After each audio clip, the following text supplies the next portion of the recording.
välkomna till Classic Le Mans 2010. Viel Spaß und herzliche Grüße aus Le Mans. Welcome to the Classic Le Mans. We zijn hier bij de Le Mans Classique. Le Mans Classic. أهلا وسهلا Le Mans Classique. Bienvenue sur une terre de légende, la terre de la plus grande course automobile du monde. Une terre qui, tous les 2 ans depuis 2002, est source d'enchantement et de ravissement à l'occasion du Mans Classique. Un rendez-vous désormais incontournable pour tous les amoureux, collectionneurs, amateurs passionnés d'automobiles anciennes et qui viennent du monde entier. Pour participer au Mans Classique, il faut soit posséder une voiture qui a disputé les 24 heures du Mans jusqu'en 1979, soit un modèle identique. On peut aussi vouloir juste s'immerger dans une atmosphère unique au monde et qui ne cesse de prendre de l'ampleur au fur et à mesure des éditions. En termes de participants, ça ne bouge pas beaucoup parce que on en est à la 5e édition et on est au maximum déjà depuis 2 éditions. Donc on sera à 408 concurrents plus 60 voitures de réserve, ça fait 468 voitures en course. En revanche, ça évolue du côté des clubs, on va être à plus de 7000 voitures de club. Et puis après ça, on a des évolutions, on a une augmentation sur toutes les animations, on a la vente aux enchères, on a une présentation de concept car qui est faite par Citroën à côté du Mans Heritage. Donc on a pas mal d'autres animations. Oui. Jeudi 8 juillet, en dépit de la canicule, soirée de gala et d'ouverture à l'abbaye de l'Épau, aux portes de la ville du Mans.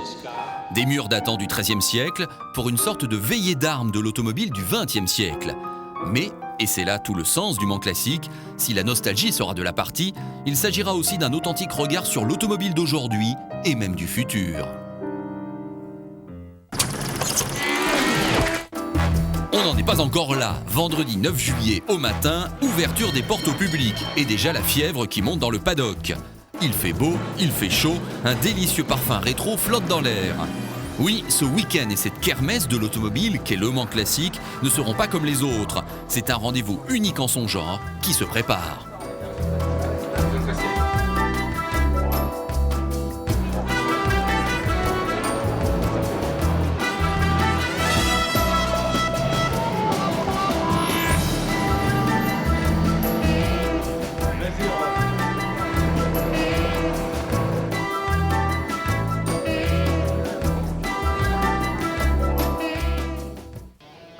Atmosphère surchauffée aussi sous la tente arcuriale, proportionnelle à la fièvre des acheteurs potentiels d'une voiture exceptionnelle. Le clou de cette vente aux enchères événementielle est cette McLaren F1 GTR décorée par César. Une authentique art car qui a disputé Le Mans en 1995 et que pilotait notamment Hervé Poulain. 15 ans plus tard, le célèbre commissaire-priseur n'est plus au volant, mais bien au marteau. C'est le clou parce que c'est une sorte de Joconde de l'automobile pour ces années, en tout cas, le milieu des années 90. Une auto qui a été dessinée par un génie, Gordon Murray, et animée par un moteur BMW extraordinaire et construite par McLaren. Ça fait beaucoup. Et puis, une autre histoire, c'est qu'elle est rentrée dans le panthéon des art cars et c'est le sculpteur César qui l'a décorée. Nous avons projeté sur la carrosserie l'image de la compression des coupes que j'avais gagnées au Mans. Qui s'offrira au final cette voiture d'exception ? Hervé Poulain a une idée sur le profil du futur propriétaire qui ne sera pas n'importe qui. Donc il faut trouver quelqu'un qui sait conduire, qui soit plutôt jeune quand même, et qui soit milliardaire. Alors 1 800 000 l'enchère. 1 800 000. On l'adjuge. On l'adjuge. 1 800 000. 1 800 000 € pour la McLaren, 6 millions 4 au total pour cette vente aux enchères. C'est aussi cela l'effet Le Mans Classique. Du côté des concurrents, une fois les vérifications techniques et administratives effectuées, place aux premiers essais sur la piste. Les voitures sont réparties en 6 plateaux différents en fonction de leur date d'origine et de participation au Mans. Les plus anciennes datent bien de 1923, l'année de création des 24 heures. En tout, ce sont plus de 50 ans de l'histoire des voitures de sport qui émerveillent déjà les spectateurs. L'Automobile Club de l'Ouest peut être fier de l'événement. Chaque année, c'est la 5e année, mais chaque année, on fait beaucoup mieux. Bon, ça veut dire qu'on répond à un besoin des spectateurs, on répond à un besoin des passionnés. Bon, et je crois que ce qui est mis en œuvre par tout le monde fait qu'on a ce succès.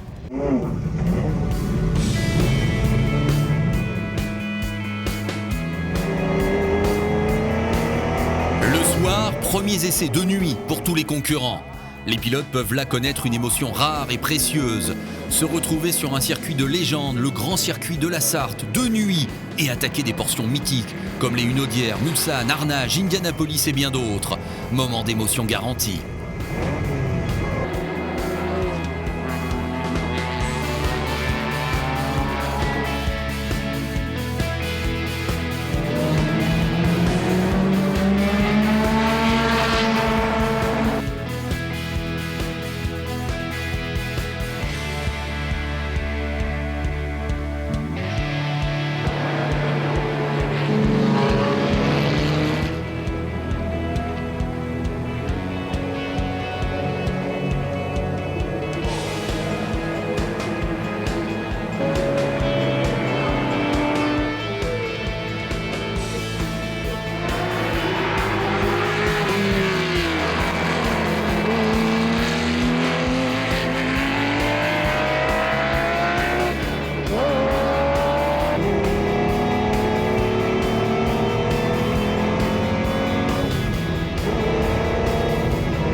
Samedi 10 juillet, 8h, le matin du grand jour. Le public arrive en masse, on sait déjà qu'on comptabilisera 100 000 spectateurs environ sur l'ensemble du week-end. Le paddock est rutilant, le village ne désemplit pas, les parades sur la piste des différents clubs ou constructeurs ont de l'allure. Le Mans Classique, une authentique superproduction de l'automobile. Et puisqu'on évoque le cinéma, sachez qu'on a également réuni pour une séance d'autographes des pilotes de légende qui avaient eu l'honneur de participer au tournage du film Le Mans avec Steve McQueen il y a 40 ans de cela. Autre fait marquant de cette 5e édition, l'implication sans cesse plus évidente des grands constructeurs, soit pour des anniversaires qu'on veut célébrer comme les 40 ans de la première victoire Porsche ou les 75 ans de Jaguar, soit pour s'exposer et proposer des parades avec BMW, Nissan ou Ford, soit pour carrément révéler en première mondiale un nouveau modèle. C'est le cas de Citroën qui présente la Survolt. Pour la piloter en avant-première sur le circuit du Mans, une pilote ambassadrice au nom prestigieux, Vanina X. Il y a un mois, elle était au départ des 24 heures. Et c'est elle, la belle, qui va baptiser la bête.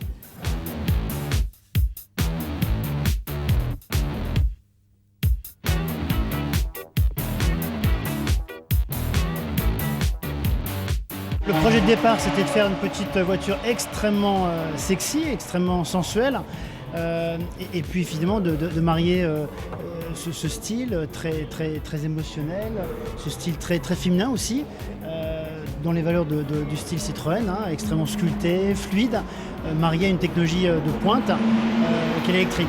Vous savez que nous présentons très prochainement notre Citroën C0, qui est une des premières voitures électriques disponibles au grand public. Et c'est une manière, la compétition, vous savez que ça a toujours nourri l'automobile hein, dans son évolution technologique. Et d'une certaine manière, on voulait marier en fait la compétition et puis la voiture de production qui est la C0. Reste alors à recueillir l'avis de celle qui va avoir l'honneur de conduire la Survolt. Les sensations sont excellentes, elles sont nouvelles, tout à fait pour moi.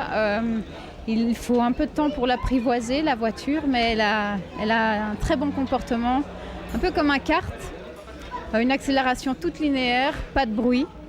Et pour moi, l'aspect respect de l'environnement a une valeur toute particulière.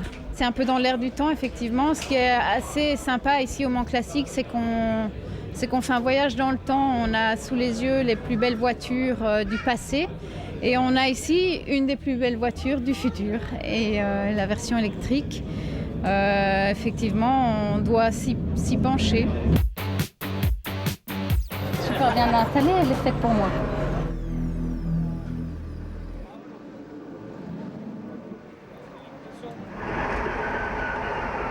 Entrée en piste officielle pour la survolte. Vanilla ne prend aucun risque, mais là n'est pas le but. L'important, c'est bien d'admirer un superbe concept car. Et qui sait, peut-être qu'à ce moment-là, on a assisté à un authentique moment d'histoire de l'automobile.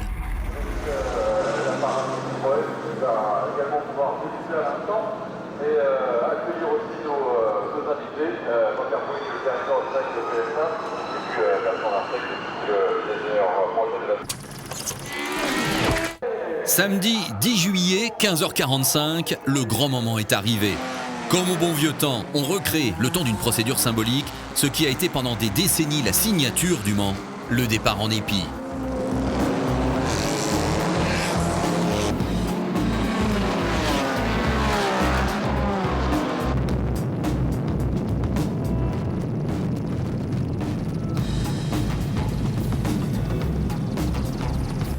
C'est le plateau 3 qui a les honneurs de s'élancer en premier. Il s'agit ici de voitures datant de 1957 à 1961 et c'est donc logique qu'elles aient droit à ce départ type Le Mans puisque c'était bien le cas au moment de leur splendeur. On y trouve de belles anglaises, Jaguar, Lotus, Aston Martin, mais aussi des italiennes aussi emblématiques que Ferrari, Lancia ou Maserati, sans oublier des Porsche, le plus souvent des 356. Précision quant au règlement. Les 6 plateaux disputent chacun 3 courses. Un classement est évidemment publié après chaque course et il y aura bien sûr un classement final du plateau officialisé après les 3 courses. Ce n'est pas tout, il y aura aussi un classement final à l'indice de performance et aussi un classement par team par rapport à ceux engagés dans différents plateaux. Bref, vous l'avez compris, on a là 24 heures de compétition intense, il y a quand même un résultat à aller chercher. A noter la présence d'un ancien vainqueur des 24 heures du Mans, le néerlandais Jan Lammers, au volant d'une Ferrari Dino 196 SP de 1961. Dans ce plateau 3, c'est la numéro 38, la Ferrari 246S d'Harry Leventis qui avait dominé les essais et qui s'était donc élancée en pole position de la course 1. Mais c'est la Lotus 15 du duo Vils-Wiman qui s'est imposée avant de prendre la 2e place dans la 2e course de nuit. Une course remportée par la Maserati T61 Birdcage de Willy Balz et Frank Stiepler.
Durant la 3e course, on assiste à beaucoup de mouvements dans les stands. Soit parce que les mécaniques ont souffert ou continuent d'avoir un peu chaud sous ce soleil brûlant, soit parce qu'il faut bien aussi procéder au changement de pilote pour ceux qui partagent leur volant.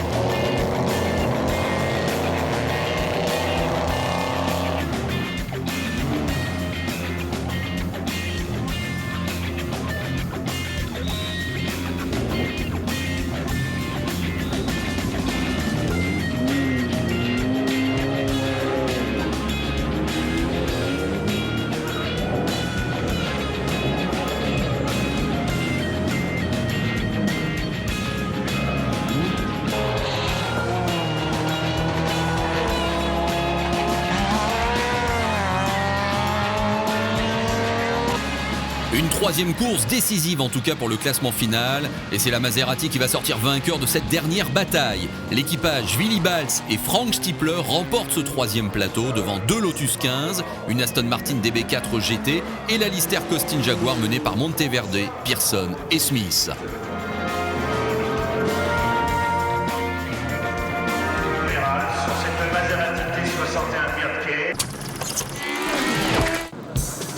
Que diriez-vous maintenant de retrouver votre âme d'enfant? Little Big Man est fait pour ça. Une adorable plongée vers un pilotage en herbe réservé à des enfants de 6 à 13 ans. Tous vont se retrouver sur la ligne de départ avec des voitures électriques ou thermiques à échelle réduite qui reproduisent des modèles célèbres. Little Big Man ou comment se fabriquer des souvenirs déjà éternels.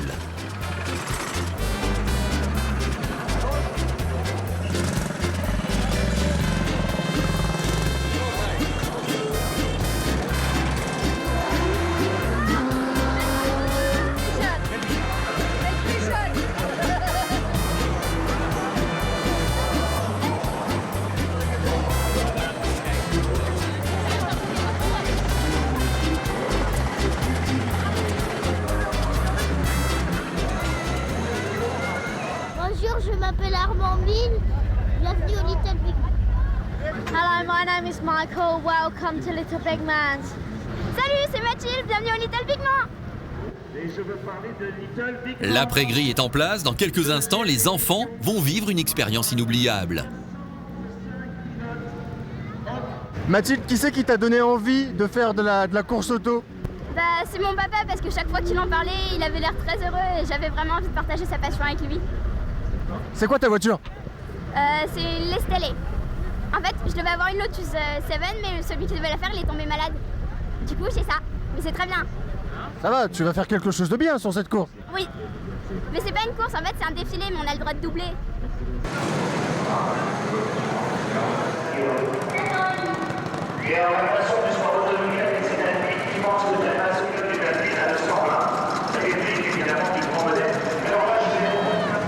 Cerise sur le gâteau, ces jeunes pousses ont même droit à un départ en épi, comme les grands. On sent même la tension monter d'un cran et tout le monde a bien conscience qu'on va vivre un grand moment. Le public ne s'y trompe pas et réserve un excellent accueil à ce Little Big Man.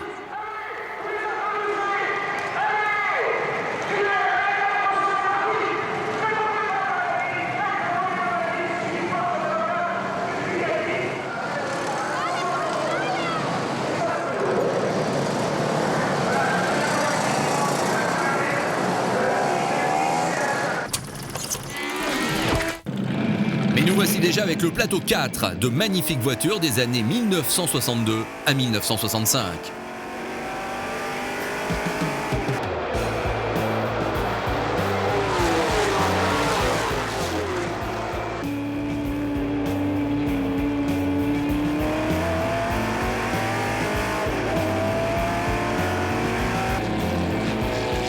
Une majorité de Ferrari, mais les premières Ford GT40 sont là aussi, recréant ainsi la grande bataille des années 60. On retrouve des noms fameux dans ce plateau, Tommy Erdos, Hans Hugenholtz, Pedro Lamy, Yann Lamers encore lui, et Jean Ragnotti au volant d'une Alpine Renault M65.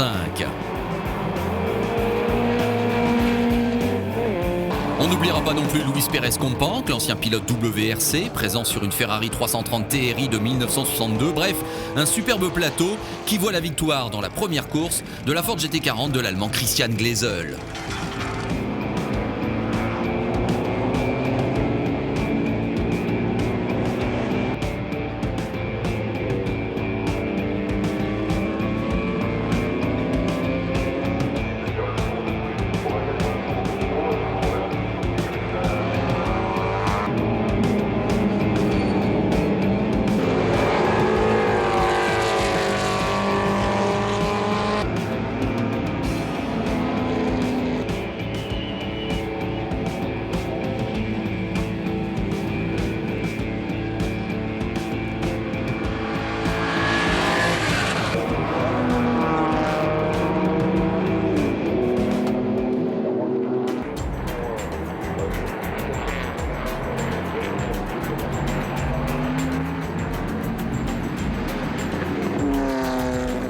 Dans la course de nuit, Glezel s'impose de nouveau face à 3 AC Cobra emmenés par Ludovic Caron.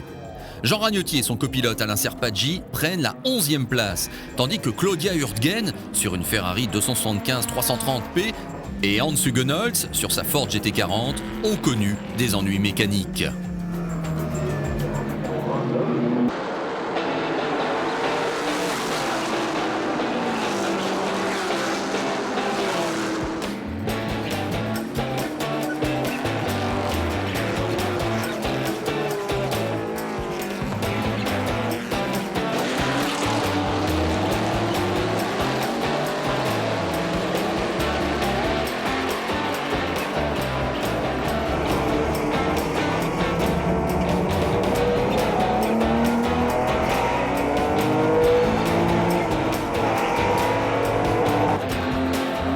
Christian Glezel sera-t-il le premier à réaliser un grand chelem ?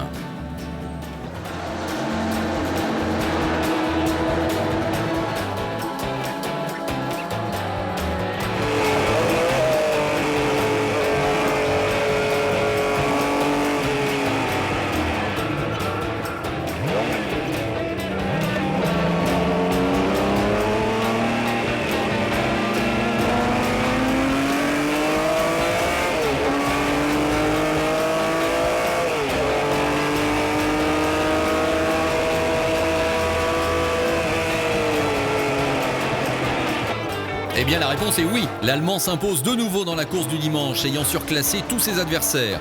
C'est donc bien une Ford GT40 qui sort grand vainqueur de ce plateau, avec derrière une AC Cobra mais également une Lotus Elan qui se faufile dans le top 5 final.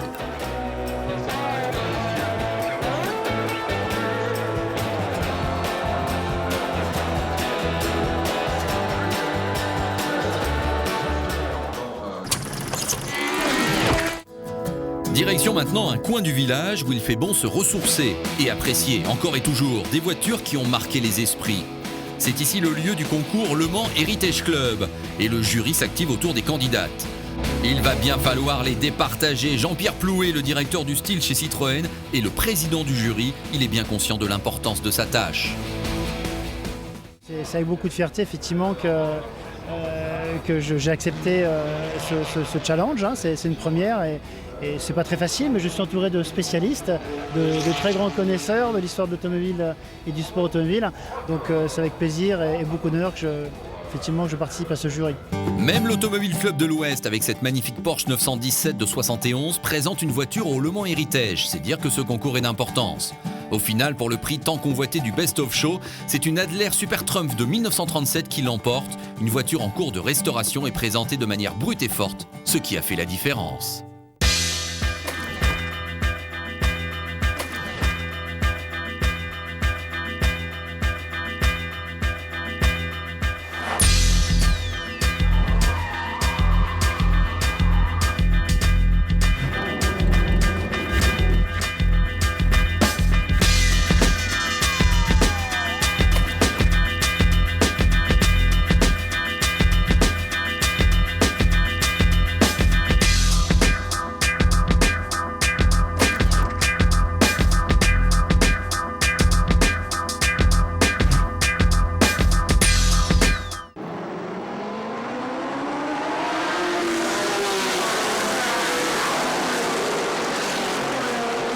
Place ensuite au plateau 5 avec les voitures de 1966 à 1972. Les Ford GT40 sont toujours au sommet, mais Porsche ne va pas tarder à prendre le pouvoir.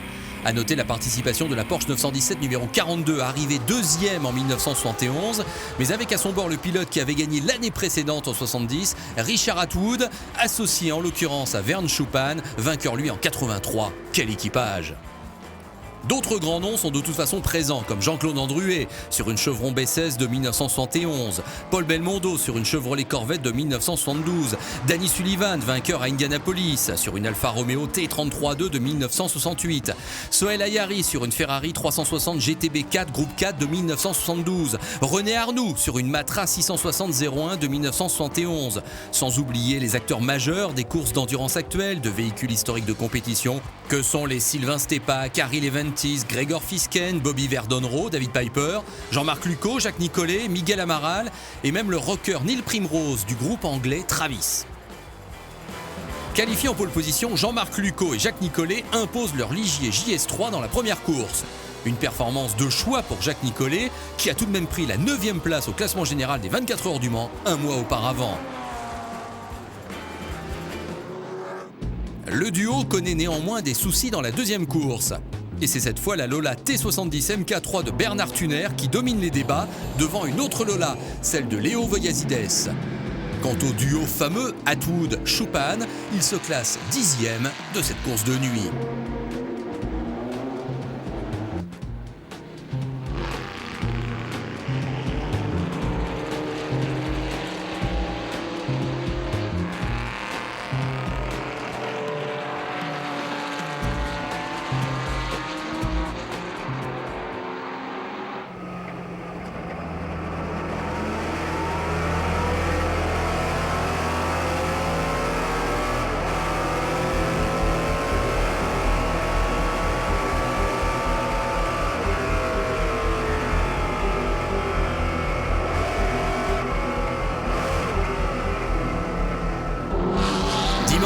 La grande explication finale a lieu dans la 3e course.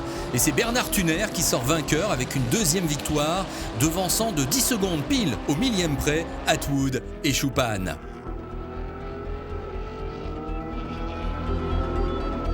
La Ligier de Lucot Nicolet ne s'étant en fait pas alignée au départ, le classement général final voit Thuner s'imposer devant John Sheldon, très régulier sur sa chevron B16, Atwood Schuppan, Stéphane Gutzwiller sur une autre chevron et Sylvain Stepak, 5e sur son Alpine A220 de 1969.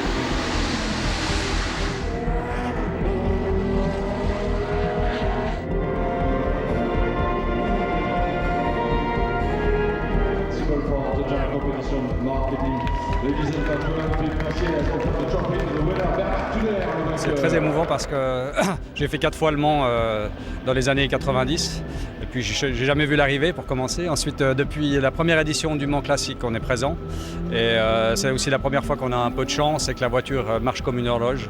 La voiture que Claude Naum m'a confiée et j'ai une chance incroyable d'être sur cette première marche aujourd'hui.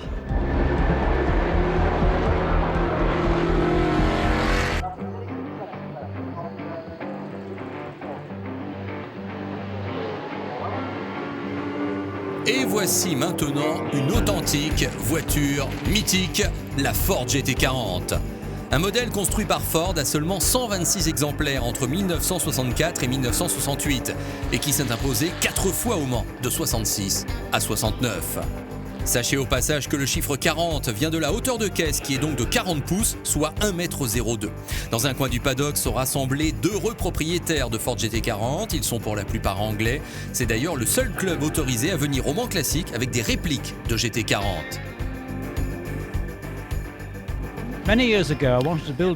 Il y a quelques années, je voulais construire moi-même ma propre voiture. Je penchais pour une Lotus et un voisin m'a dit « Non, fais plutôt une GT40 ». Et c'est ce que j'ai fait. Vous avez construit vous-même une GT40 ? Oui, celle-là. Mais de vos mains ? Oui, ça m'a pris 4 ans. Ça a été un travail de fou et à chaque fois je me disais « Mais pourquoi tu n'as pas construit une Lotus ?» Mais je suis évidemment très content d'avoir ma GT40. Ce fut dur, mais je l'apprécie beaucoup. Que pensez-vous de ce club ? C'est un club très sympa, on s'entend tous très bien, ils prennent soin de leur voiture, ce sont des gens bien. À l'occasion de ce Mans Classique, ils sont tous contents en effet de se retrouver et de partager la passion liée à cette voiture si emblématique. La GT40, c'est une voiture immortelle, aujourd'hui c'est un classique. Une fois tous les 2 ans, on a, depuis 5-6 éditions, là, on a l'occasion de rassembler les passionnés de GT40. C'est vrai qu'en voir autant, là, il y en a une cinquantaine de marques 1, marque 2, là, en dehors de la dizaine de nouvelles qui sont là. Donc c'est toujours impressionnant. Quand on sort dehors en groupe, c'est ahurissant, quoi. Moi j'ai roulé déjà en paquet avec une dizaine de voitures, on allait au même hôtel. Être entouré de GT40 et être dans la sienne, c'est un bonheur immense quand on a rêvé de ça et qu'on l'a vu courir. Voilà. Et puis là en plus le Mans Classique, on les voit les vrais rouler, enfin les vrais, en principe c'est des vrais on va dire.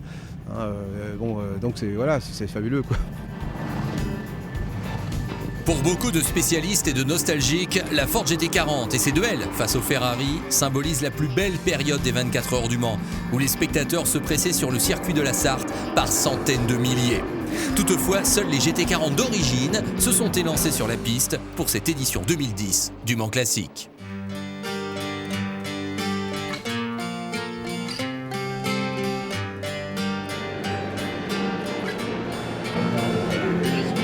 Quand la nuit tombe sur le Mans Classique, ce n'est pas pour ça que l'activité retombe, bien au contraire. Côté piste, les différents plateaux en sont à leur deuxième manche et la fatigue commence sûrement à se faire sentir. Mais les sensations sont d'évidence unique pour tous les pilotes qui sont là en plein cœur de leur bonheur de rouler.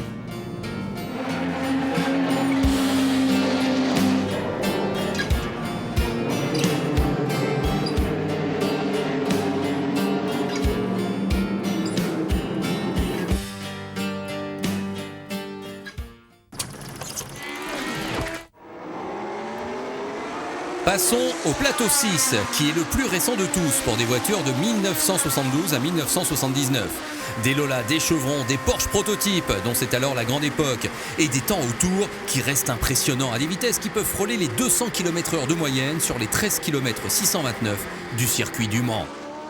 Forte présence également de BMW avec de sublimes M1, mais aussi une exposition art car si symbolique des 24 heures du Mans et de l'engagement de la marque bavaroise.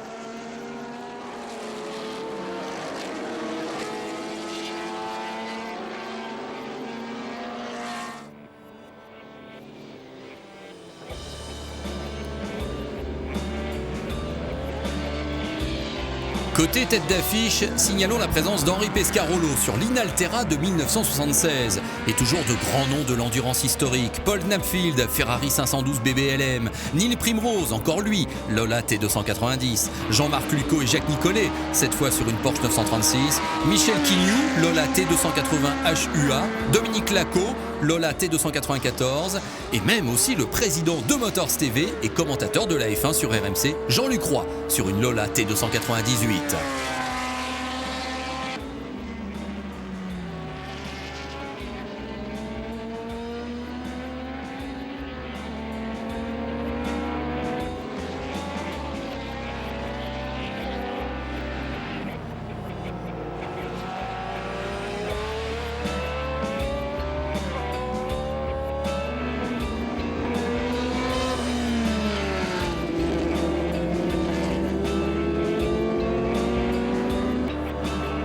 L'histoire de ce Mans Classique 2010 pour ce plateau va se résumer à une domination sans partage de la Porsche numéro 34, pilotée par Jean-Marc Lucot et Jacques Nicolet, qui vont gagner les 3 courses. Un grand chelem imparable au volant d'une voiture magnifique.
Carolo, lui, se classe respectivement 17e, 22e et 17e pour les 3 courses, en compagnie de ses coéquipiers Gérard Cuinet et Frédéric Chambon. C'est une 9e place au général qui l'attend.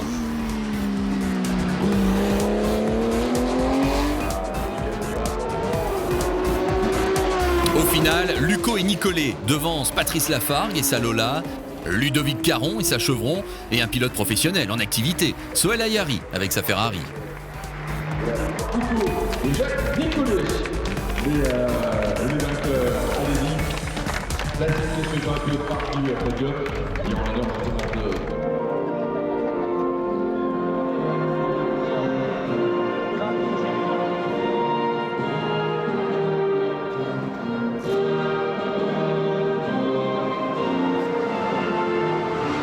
On était parti pour faire une passe de 2, on est un peu goinfre peut-être, donc le destin nous a raflé à la réalité du sport automobile, mais on aurait bien aimé gagner avec la Ligier aussi, mais on mettra le couvert. Franchement, une manifestation comme ça, c'est exceptionnel, donc ne pas y participer quand on est passionné, c'est pas possible. Revenons à cette ambiance de nuit si particulière au Mans. Les pilotes y cherchent peut-être leurs limites, les mécaniciens aussi. Il faut tenir bon, il faut veiller à la bonne santé mécanique de ces voitures forcément fragiles. Mais si d'aventure on a un petit peu de temps libre, alors on peut délaisser la piste pour une piste d'un autre genre et qui vaut le détour, la piste de danse.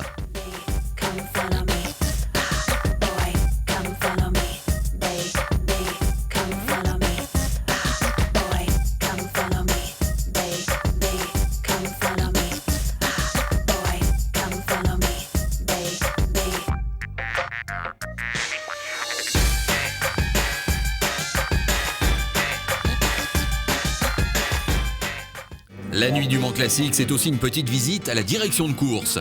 Ici, on veille au grain, avec toutes les caméras disséminées sur le circuit. La vigilance est forcément de mise. Alors actuellement, nous avons 33 caméras qui fonctionnent même de nuit, donc ce qui nous permet d'avoir des images et de pouvoir adapter en fait tout ce qui est sécurité, intervenir en dépannage ou plus encore en médical. La sécurité, une notion évidemment essentielle pour cette 5e édition. Il n'y aura aucun accident sérieux à enregistrer, juste quelques mécaniques qui auront souffert d'une chaleur omniprésente.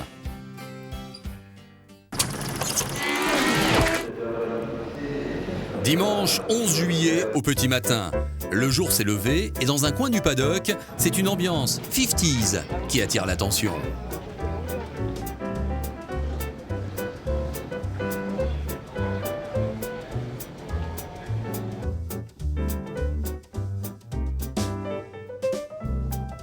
Alors ça, c'était l'ancêtre des monotes. Ça s'appelait un cabriolet. Donc voilà, on entourait le poignet comme ça. Voilà.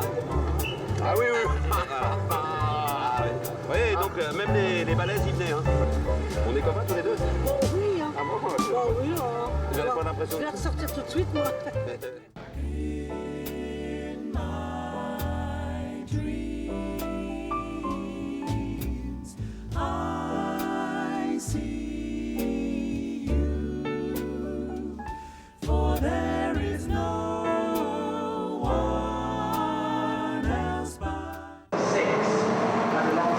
Sur la piste, c'est le plateau 1 qui a les honneurs. On est là avec les voitures les plus anciennes de toutes, celles des années 1923 à 1939. On y trouve d'ailleurs une réplique de la voiture qui avait gagné la première édition des 24 heures, une vénérable Walker de 23, engagée par Jean-Paul de Troyes. On notera la présence d'un groupe de Talbot venus d'Angleterre, des Bentley, des Bugatti, des Lagonda, des MG, quelques BMW, de la Haye, Invicta.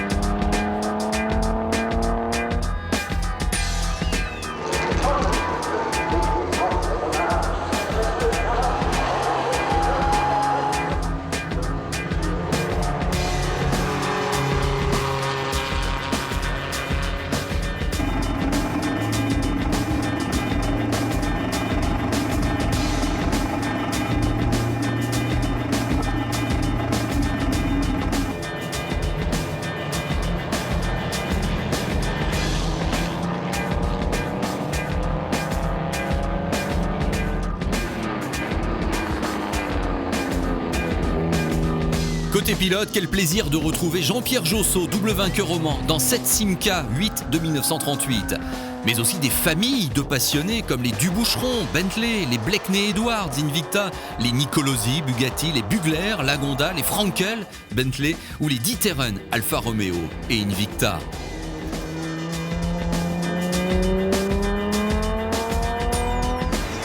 Pour la compétition, on a longtemps cru que ce serait le numéro 4 de Garrett Burnett, Julian Bronson et Alex Ames, une Talbot 105 GO52, qui s'imposerait au final, après avoir gagné la première course et terminé deuxième de la course de nuit.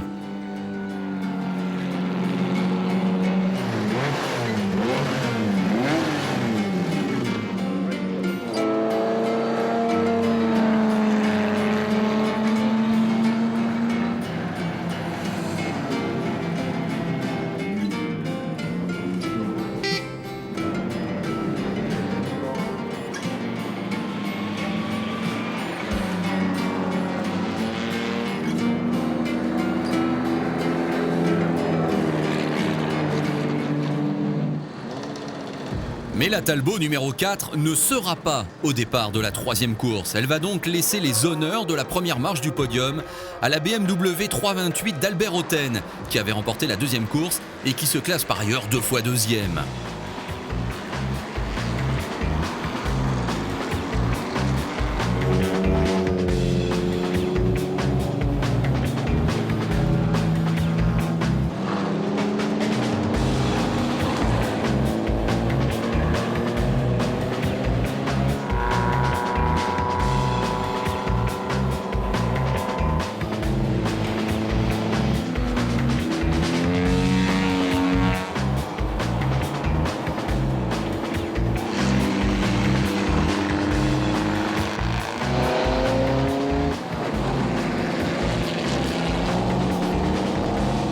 Albert Hotten qui devance 2 Talbot 105, puis la HRG 1500 de Didier Marty et François Legeleux et l'Invicta du duo Rottenberger-Voitrain.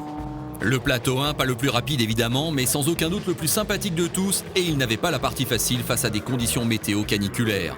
La satisfaction d'être allé au bout est énorme, ce qui symbolise bien l'esprit du Mans classique et ceux qui ont choisi d'en être un partenaire important. On a une approche qui correspond aux intérêts variés de nos collaborateurs et clients. En plus du Mans classique, nous sommes présents sur d'autres événements automobiles historiques comme à Pau ou en Angleterre. Ici, l'environnement est de même nature, mais c'est un événement d'une telle importance, tellement mythique que c'est LE grand rendez-vous pour nous. Place maintenant au dernier plateau, le numéro 2, avec des voitures de 1949 à 1956, symbolisant une présence marquée de Jaguar, mais aussi des Porsche pour la plupart des 356, et de nombreux prototypes qui se sont illustrés lors de cette époque, des Maserati, des Triumph, des Austin Healey. On y retrouve les inévitables Monteverde Pearson, Jaguar Type D de 1955, les Pickering, Tony et Gavin sur une Jaguar Type D également, Pierre de Thoisy, Mercedes-Benz 300 SL, Marc Duez, Renault 4 chevaux de 1951, Dominique Lanlot, Dodge Bonnet de 1953.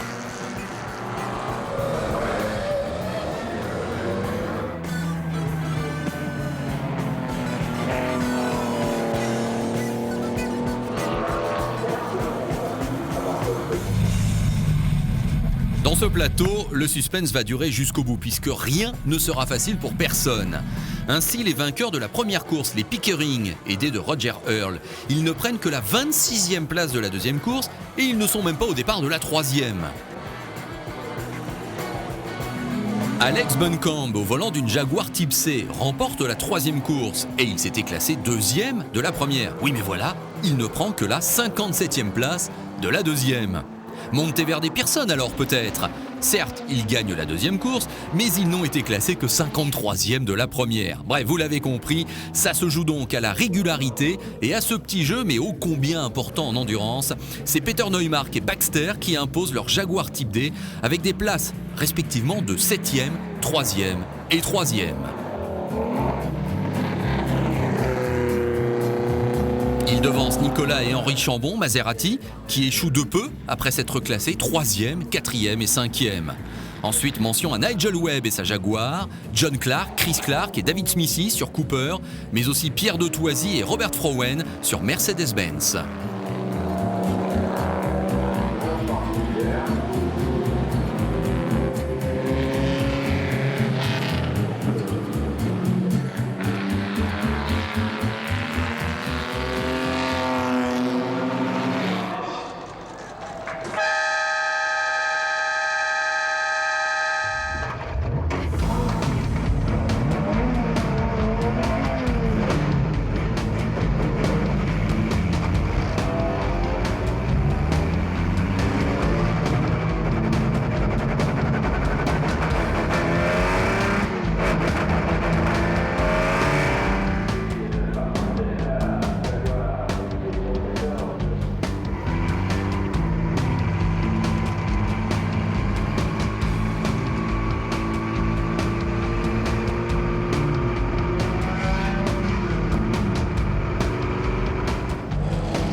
Comment au final ne pas être comblé par ce spectacle total, tant sur la piste que dans les coulisses? Ce Mans Classique 2010 aura été une réussite exemplaire.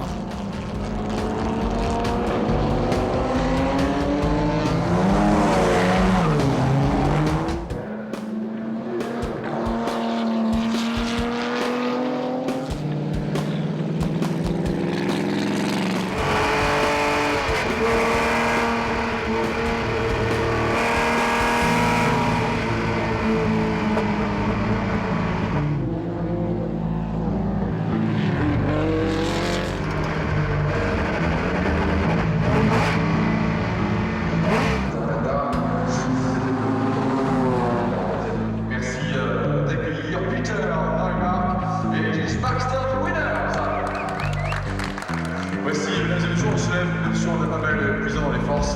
Voici le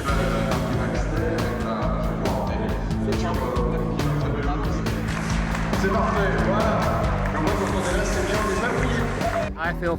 C'est fantastique, il n'y a pas autre chose à dire. C'est la 5e fois que j'amenais ma voiture au Mans Classique. J'ai déjà été 2e, mais gagner ici au Mans donc, avec cette voiture, ça ne pouvait pas être mieux.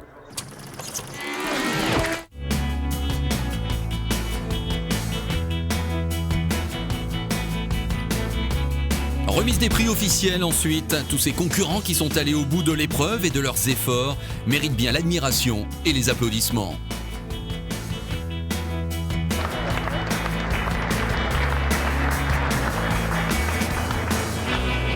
C'est un bon bilan puisque on est en augmentation importante de fréquentation, d'un peu plus de 20% a priori. Donc dans ces périodes difficiles, ce sont des chiffres confortables. Est-ce que les compétitions sur la piste vous ont plu? Elles m'ont plu, il y a eu des belles compétitions et puis on a eu beaucoup de chance avec le temps. Alors un petit peu chaud pour les moteurs, mais en même temps des conditions de course assez safe pour les pilotes. Il n'y a pas eu du tout de pluie ni quoi que ce soit, ce qui est toujours appréciable sur une épreuve comme celle-ci. Cette réalisation est à couper le souffle. Et je le vois, bon, j'ai des clients qui viennent du monde entier, du Japon, des États-Unis, d'Amérique latine, d'Europe, etc.